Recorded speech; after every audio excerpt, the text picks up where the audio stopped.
Yeah, I think that's really important, like Hmm. giving them the space to feel what they need to feel and then deal with whatever the challenge is. It's not, it's not suppress your emotions. It's fine to feel this. Like, we are emotional beings. We are going to feel happiness and sadness and anger and resentment and all Yeah. these types of things. Like, feel them, experience them, and then afterwards, let's deal with the challenges. Let's reflect on the emotions. Let's see what we can learn from that.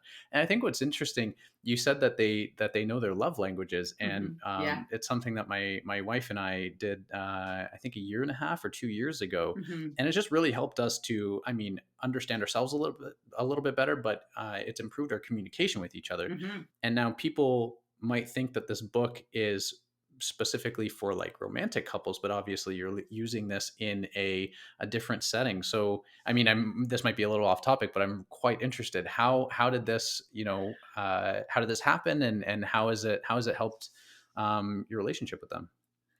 Um, I'm a giver. You don't have to know me very long before you figure out that my love language is smothering. I like to give everything, and a lot of people don't understand that about me. I'm you know yourself. If you ask me for something or you say I'm looking for this, I'm like, "Oh, I have one in my garage. You could take it if you want." That's who I am as a person. Hmm. And a lot of people think that's really strange. And that's just because I was raised that way and I don't know how to shut that off and I don't want to.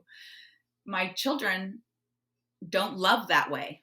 So they don't care about gifts and they need quality time. That's their primary love language. So my way of loving individuals doesn't work for my very own children.